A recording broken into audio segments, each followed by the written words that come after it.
முந்தைய திமுக அரசால கொண்டுவரப்பட்டதுதான் இந்த மகளிர் உரிமை தொகை திட்டம்.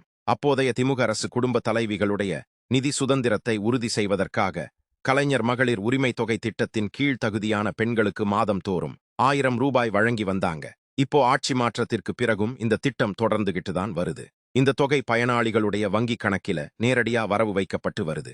வயது வரம்பு, குடும்ப வருமானம், நிலவரம்பு, மின்சார பயன்பாடு போன்றவற்றை அடிப்படையாவற்று இந்த திட்டத்திற்கு தகுதியானவர்கள் தேர்ந்தெடுக்கப்பட்டாங்க. அதாவது 21 வயது நிரம்பியவராயிருக்கணும். குடும்ப ஆண்டு வருமானம் 2.5 லட்சத்திற்குள்ள இருக்கணும். நிலவரம்பு 5 ஏக்கர் குறைவான நஞ்சை இல்லனா 10 ஏக்கருக்கு குறைவான புஞ்சை நிலம் வைத்திருக்கணும். குடும்பத்தில் இருக்கக்கூடிய ஒரு பெண் மட்டுமே இந்த திட்டத்திற்கு விண்ணப்பிக்க முடியும்.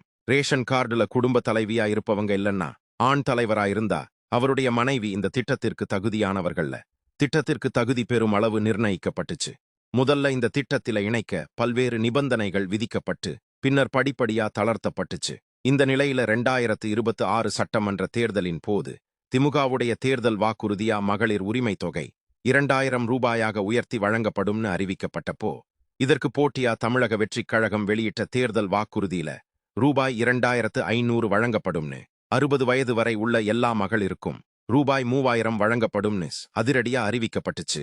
தேர்தலுக்கு பிறகு தாவக ஆட்சி அமைந்த நிலையில மகளிர் உரிமை தொகை ரூபாய் 2500 எப்போ உயர்த்தி வழங்கப்படும் அப்படின்னு தமிழக பெண்கள் காத்திருந்தப்போ ஜூன் ஜூலைல ரூபாய் 1000 மட்டுமே வரவு வைக்கப்பட்டதால ஏமாற்றுமே மூஞ்சியது. தமிழக வெற்றிக் கழகம் அறிவிச்ச ரூபாய் 2500 எப்போ வரும் என்ற எதிர்பார்ப்பில் அவங்க காத்துக்கிட்டு இருக்கிறாங்க. உரிமை தொகை திட்டத்தில இப்போ வழங்கப்படும் 1000 ரூபாயிலிருந்து 2500 ரூபாய் உயர்த்தி கொடுப்பதற்கு முன்பு தமிழ்நாடு அரசு புதுசா விண்ணப்பிக்க வாய்ப்பு கொடுக்கலாமா வேண்டாமா? புதுசா விண்ணப்பிக்க வாய்ப்பு கொடுத்தா எத்தனை லட்சம் பேர் விண்ணப்பிக்க வாய்ப்பு இருக்கு? அவர்கள்ல எவ்வளவு பேர் தகுதியானவர்களா இருப்பாங்க அப்படின்னு கணக்கீடு இருக்கிறதாகவும் அதுல தேர்வு செய்யப்படுவோர் மற்றும் இப்போ பயனாளிகளா இருக்கிறவங்கள்ல எல்லோருக்கும் ரூபாய் 2500 கொடுத்தா மாதம் மற்றும் ஆண்டுக்கு எவ்வளவு செலவாகும் என்பதையும் இதனால ஏற்படும் நிதிச்சுமைய தமிழ்நாடு அரசு கணக்கீடு செய்ய இருப்பதா தகவல் வெளியாகியிருக்கு.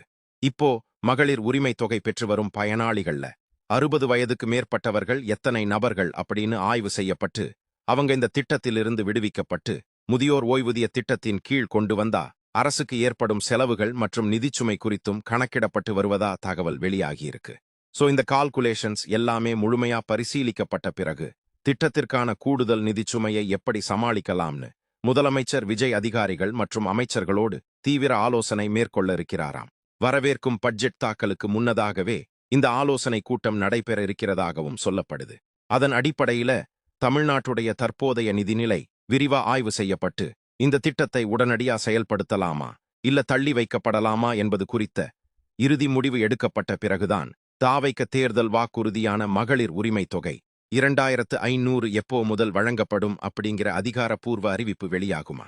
இப்போதைய நிலவரப்படி அரசுக்கு ஏற்படக்கூடிய கூடுதல் செலவுகள் புது விண்ணப்பங்களுக்கான வாய்ப்புகள் குறித்து மட்டும்தான் பரிசீலிக்கப்படுவதா தகவல் வெளியாகியிருக்கு.